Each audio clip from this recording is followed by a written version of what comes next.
ആകാശവാണി.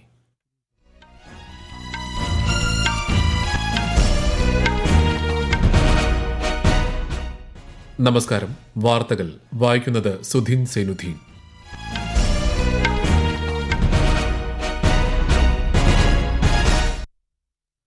പ്രധാന വാർത്തകൾ. ബംഗ്ലാദേശിലെ ക്രമസമാധാന പ്രശ്നവുമായി ബന്ധപ്പെട്ട സ്ഥിതിഗതികൾ ഇന്ത്യ നിരീക്ഷിച്ചു വരികയാണെന്ന് വിദേശകാര്യമന്ത്രി എസ് ജയശങ്കർ. ബംഗ്ലാദേശ് സംഘർഷത്തെക്കുറിച്ച് ഐക്യരാഷ്ട്രസഭയുടെ നേതൃത്വത്തിൽ അന്വേഷണം ആവശ്യപ്പെട്ട് UK. സുസ്ഥിരമായ തൊഴിൽ ആവാസ വ്യവസ്ഥ സൃഷ്ടിക്കാൻ സർക്കാർ പ്രതിജ്ഞാബദ്ധമാണെന്ന് കേന്ദ്രമന്ത്രി മൻസുഖ് മാണ്ഡവ്യ. വയനാട് ഉരുൾപൊട്ടലിൽ കാണാതായവർക്കായി സാധ്യമായ എല്ലാ രീതിയിലും തിരച്ചിൽ നടത്തുന്നുണ്ടെന്ന് മുഖ്യമന്ത്രി പിണറായി വിജയൻ. പാരീസ് ഒളിമ്പിക്സിൽ പുരുഷന്മാരുടെ ജാവലിൻ ത്രോയിൽ ഇന്ത്യൻ താരം നീരജ് ചോപ്ര ഫൈനലിൽ പ്രവേശിച്ചു. വനിതകളുടെ ഫ്രീ സ്റ്റൈൽ ഗുസ്തിയിൽ വിനേഷ് ഫോഗട്ട് സെമിയിൽ. വാർത്തകൾ വിശദമായി. ത്രിരാഷ്ട്ര സന്ദർശനത്തിന്റെ ഭാഗമായി ഫിജിയിലെത്തിയ രാഷ്ട്രപതി ദ്രൗപദി മുർമു ഫിജിയുടെ പരമോന്നത പുരസ്കാരമായ കമ്പാനിയൻ ഓഫ് ദ ഓർഡർ ബഹുമതി സ്വീകരിച്ചു. ഫിജിയുടെ പരമോന്നത സിവിലിയൻ ബഹുമതി നേടിയ രാഷ്ട്രപതി ദ്രൗപദി മുർമുവിനെ പ്രധാനമന്ത്രി നരേന്ദ്രമോദി അഭിനന്ദിച്ചു. ഇരു രാജ്യങ്ങളും തമ്മിലുള്ള ചരിത്രപരമായ ബന്ധത്തിനും ശ്രീമതി മുർമുവിന്റെ നേതൃത്വത്തിനുമുള്ള അംഗീകാരമാണ് പുരസ്കാരമെന്ന് പ്രധാനമന്ത്രി പറഞ്ഞു. ഫിജി പാർലമെന്റിനെ ശ്രീമതി മുർമു ഇന്ന് അഭിസംബോധന ചെയ്തു. ഇന്ത്യയും ഫിജിയും തമ്മിലുള്ള 75 വർഷത്തെ നയതന്ത്ര ബന്ധത്തെ രാഷ്ട്രപതി അനുസ്മരിച്ചു. ഫിജിയിൽ നിർമ്മിക്കുന്ന 100 കിടക്കകളുള്ള അത്യാധുനിക കാർഡിയോളജി ആശുപത്രിയുടെ രേഖകൾ കൈമാറുന്ന ചടങ്ങിൽ രാഷ്ട്രപതി ദ്രൗപദി മുർമുവും ഫിജി പ്രധാനമന്ത്രി സിദിവേനി റബുകയും അധ്യക്ഷത വഹിച്ചു. ഫിജിയുടെ തലസ്ഥാന നഗരിയായ സുവയിൽ ഇന്ത്യൻ സമൂഹം നൽകിയ സ്വീകരണത്തിലും രാഷ്ട്രപതി ദ്രൗപദി മുർമു പങ്കെടുത്തു. സന്ദർശനത്തിന്റെ രണ്ടാം പാദത്തിൽ രാഷ്ട്രപതി നാളെ ന്യൂസിലൻഡിലെത്തും. ശനിയാഴ്ച തിമോർ ലെസ്തെയും ശ്രീമതി മുർമു സന്ദർശിക്കും. ബംഗ്ലാദേശിലെ ക്രമസമാധാന പ്രശ്നവുമായി ബന്ധപ്പെട്ട സ്ഥിതിഗതികൾ ഇന്ത്യ നിരീക്ഷിച്ചു വരികയാണെന്ന് വിദേശകാര്യമന്ത്രി എസ് ജയശങ്കർ. ബംഗ്ലാദേശിലെ ന്യൂനപക്ഷങ്ങളുടെ ക്ഷേമവും സുരക്ഷയും ഉറപ്പാക്കാൻ വിവിധ സംഘടനകൾ നടത്തുന്ന പ്രവർത്തനങ്ങളെ സ്വാഗതം ചെയ്യുന്നതായും അദ്ദേഹം പാർലമെന്റിൽ പറഞ്ഞു. 9,000 വിദ്യാർത്ഥികൾ ഉൾപ്പെടെ 19,000 ഇന്ത്യൻ പൌരന്മാർ നിലവിൽ ബംഗ്ലാദേശിലുണ്ടെന്നും അദ്ദേഹം ഇരുസഭകളെയും അറിയിച്ചു. ധാക്കയിലെ ഹൈക്കമ്മീഷന്റെ നിർദ്ദേശപ്രകാരം കഴിഞ്ഞ മാസം തന്നെ ഭൂരിഭാഗം വിദ്യാർത്ഥികളും ഇന്ത്യയിലേക്ക് മടങ്ങിയിട്ടുണ്ട്. ബംഗ്ലാദേശിലെ അധികാരികളുമായി നിരന്തരം ബന്ധപ്പെടുന്നുണ്ടെന്നും ശ്രീ ജയശങ്കർ വ്യക്തമാക്കി. പ്രക്ഷോഭത്തിന്റെ പശ്ചാത്തലത്തിൽ താൽക്കാലികമായി ഇന്ത്യയിൽ തങ്ങാൻ ഷെയ്ഖ് ഹസീന അനുവാദം ചോദിക്കുകയും ഇതിന്റെ അടിസ്ഥാനത്തിൽ അവർ ഇന്നലെ വൈകുന്നേരത്തോടെ ഡൽഹിയിലെത്തിയതായും വിദേശകാര്യമന്ത്രി സഭയെ അറിയിച്ചു. ബംഗ്ലാദേശ് വിഷയത്തിൽ കേന്ദ്ര സർക്കാർ സർവകക്ഷി യോഗം വിളിച്ചു ചേർത്തു. ന്യൂഡൽഹിയിൽ നടന്ന യോഗത്തിൽ വിദേശകാര്യമന്ത്രി എസ് ജയശങ്കർ ബംഗ്ലാദേശിലെ നിലവിലെ സ്ഥിതിഗതികൾ വിശദീകരിച്ചു. വിഷയത്തിൽ സർവകക്ഷി യോഗം ഏകകണ്ഠമായ പിന്തുണ അറിയിച്ചതായി ശ്രീ ജയശങ്കർ പറഞ്ഞു. കേന്ദ്രമന്ത്രിമാരായ രാജ്നാഥ് സിംഗ്, അമിത്ഷാ, കിരൺ റിജിജു, JP നഡ്ഡ തുടങ്ങിയവരും ഘടകകക്ഷികളിൽ നിന്നുള്ള മന്ത്രിമാരും ലോക്സഭാ പ്രതിപക്ഷ നേതാവ് രാഹുൽ ഗാന്ധിയും യോഗത്തിൽ പങ്കെടുത്തു. Trinamool, NCP, Samajwadi party, DMK തുടങ്ങി വിവിധ പ്രതിപക്ഷ കക്ഷി നേതാക്കളും യോഗത്തിന്റെ ഭാഗമായി. പ്രധാനമന്ത്രി നരേന്ദ്രമോദിയുടെ അധ്യക്ഷതയിൽ ഇന്നലെ കേന്ദ്ര മന്ത്രിസഭയുടെ സുരക്ഷാകാര്യ സമിതി യോഗം ചേർന്ന് ബംഗ്ലാദേശിലെ സ്ഥിതിഗതികൾ വിലയിരുത്തിയിരുന്നു. ബംഗ്ലാദേശ് സംഘർഷത്തെക്കുറിച്ച് ഐക്യരാഷ്ട്രസഭയുടെ നേതൃത്വത്തിൽ അന്വേഷണം ആവശ്യപ്പെട്ട് UK.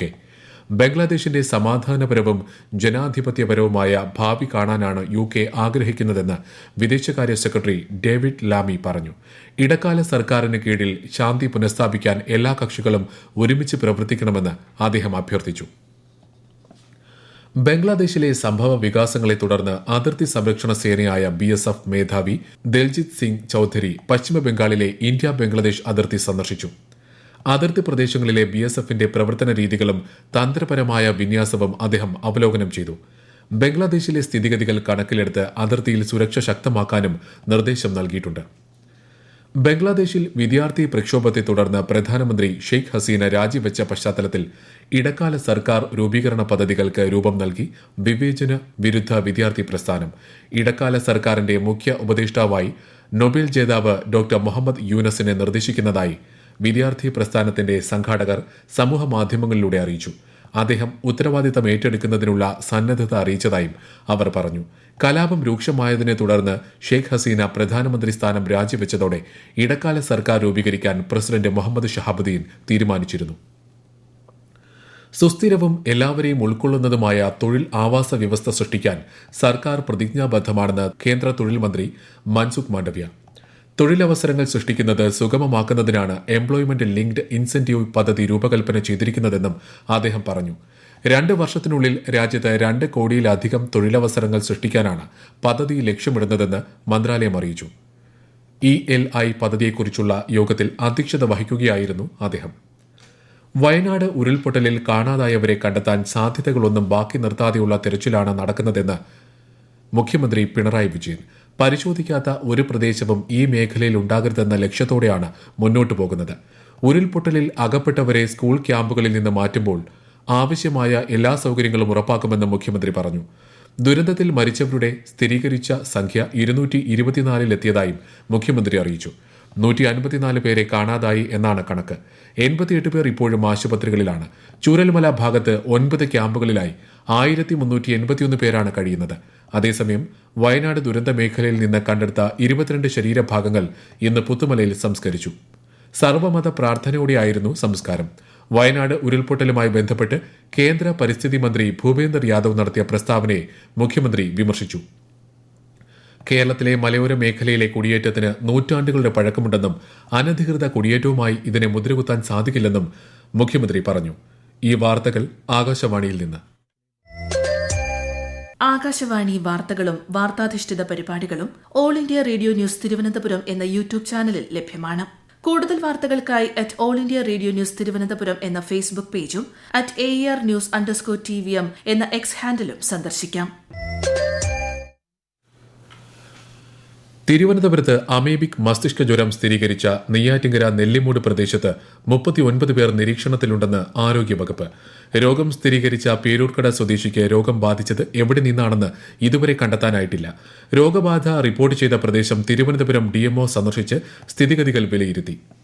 പാരീസ് ഒളിമ്പിക്സിൽ പുരുഷന്മാരുടെ ജാവലിൻ ത്രോയിൽ ഇന്ത്യൻ താരം നീരജ് ചോപ്ര ഫൈനലിൽ പ്രവേശിച്ചു. 89.34 മീറ്റർ ദൂരം എറിഞ്ഞാണ് ടോക്കിയോ ഒളിമ്പിക്സിലെ സ്വർണ്ണ മെഡൽ ജേതാവ് കൂടിയായ നീരജിന്റെ ഫൈനൽ പ്രവേശം. വനിതകളുടെ ഫ്രീ സ്റ്റൈൽ ഗുസ്തിയിൽ 50 കിലോഗ്രാം വിഭാഗത്തിൽ വിനേഷ് ഫോഗട്ട് സെമിയിൽ കടന്നു. വിശദാംശങ്ങളിലേക്ക്. ജാവലിൻ ത്രോയിൽ ഫൈനൽ യോഗ്യതയ്ക്ക് വേണ്ട ദൂരം 84 മീറ്ററാണെന്നിരിക്കെ ആദ്യ ശ്രമത്തിൽ തന്നെ 89.34 മീറ്റർ ദൂരമെറിഞ്ഞാണ് നീരജ് ഫൈനൽ ഉറപ്പിച്ചത്. ഗ്രൂപ്പ് എയിൽ ജർമ്മനിയുടെ ജൂലിയൻ വെബർ 87.76 മീറ്റർ ദൂരമെറിഞ്ഞ് രണ്ടാമതായി ഫൈനൽ റൌണ്ടിലേക്ക് യോഗ്യത നേടി. 86.59 മീറ്റർ ദൂരം ജാവലിൻ പായിച്ച് പാകിസ്ഥാന്റെ അർഷാദ് നദീമും ഫൈനലിൽ ഇടം പിടിച്ചിട്ടുണ്ട്. എന്നാൽ ഗ്രൂപ്പ് എയിൽ മത്സരിച്ച ഇന്ത്യൻ താരം കിഷോർ കുമാർ ജനയ്ക്ക് യോഗ്യതാ ദൂരം കടക്കാനായില്ല. ഈ മാസം 8-നാണ് ഫൈനൽ മത്സരം. അതേസമയം വനിതകളുടെ 50 കിലോഗ്രാം ഫ്രീ സ്റ്റൈൽ ഗുസ്തിയിൽ വിനേഷ് ഫോഗട്ട് സെമിയിൽ കടന്നു. ക്വാർട്ടർ ഫൈനലിൽ യുക്രൈൻ താരം ഒക്സാന ലിവാച്ചിനെ വീഴ്ത്തിയാണ് വിനേഷ് ഫോഗട്ടിന്റെ സെമി പ്രവേശം. ടേബിൾ ടെന്നീസിൽ ഇന്ന് നടന്ന പോരാട്ടത്തിൽ ഇന്ത്യൻ പുരുഷ ടീം പരാജയപ്പെട്ടു. പുരുഷ ഹോക്കി സെമി ഫൈനലിൽ ഇന്ത്യ ഇന്ന് ജർമ്മനിയെ നേരിടും. ഇന്ത്യൻ സമയം രാത്രി 10:30-നാണ് മത്സരം. News desk Akashvani. India Sri Lanka ഏകദിന പരമ്പരയിലെ മൂന്നാമത്തെയും അവസാനത്തെയും മത്സരം നാളെ ഉച്ചയ്ക്ക് 2:30 നടക്കും. പരമ്പരയിലെ ആദ്യ മത്സരം സമനിലയിൽ കലാശിച്ചപ്പോൾ രണ്ടാം മത്സരത്തിൽ ശ്രീലങ്കയ്ക്കായിരുന്നു വിജയം. UK അടുത്തിടെയുണ്ടായ അസ്വസ്ഥതകൾ കണക്കിലെടുത്ത് രാജ്യത്തേക്കുള്ള യാത്രയിൽ ജാഗ്രത പാലിക്കണമെന്ന് ലണ്ടനിലെ ഇന്ത്യൻ ഹൈക്കമ്മീഷൻ പൌരന്മാരോട് അഭ്യർത്ഥിച്ചു. ഇന്ത്യയിൽ നിന്നുള്ള സന്ദർശകർ പ്രാദേശിക സുരക്ഷാ ഏജൻസികൾ നൽകുന്ന നിർദ്ദേശങ്ങൾ അനുസരിക്കണമെന്നും പ്രക്ഷോഭം നടക്കുന്ന പ്രദേശങ്ങൾ ഒഴിവാക്കണമെന്നും മുന്നറിയിപ്പിലുണ്ട്. ലണ്ടനിലെ ഇന്ത്യൻ ഹൈക്കമ്മീഷൻ സ്ഥിതിഗതികൾ സൂക്ഷ്മമായി നിരീക്ഷിച്ചു വരികയാണ്. കേരളത്തിൽ മഴയ്ക്ക് നേരിയ ശമനം. ഇന്ന് കണ്ണൂർ, കാസർഗോഡ് ജില്ലകളിൽ മാത്രമാണ് മഞ്ഞ ജാഗ്രത നൽകിയിരിക്കുന്നത്. മീൻപിടുത്തത്തിനും തടസ്സമില്ല. ഉത്തരാഖണ്ഡിൽ ദുരന്തബാധിത പ്രദേശമായ കേദാർഘട്ടിയിലെ ദുരിതാശ്വാസ രക്ഷാപ്രവർത്തനങ്ങൾ അന്തിമഘട്ടത്തിൽ 6-ാം ദിവസമായ ഇന്നും രക്ഷാപ്രവർത്തനം തുടരുകയാണ്. പ്രധാന വാർത്തകൾ വീണ്ടും.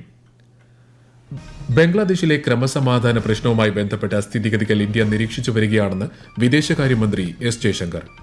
ബംഗ്ലാദേശ് സംഘർഷത്തെക്കുറിച്ച് ഐക്യരാഷ്ട്രസഭയുടെ നേതൃത്വത്തിൽ അന്വേഷണം ആവശ്യപ്പെട്ട് UK.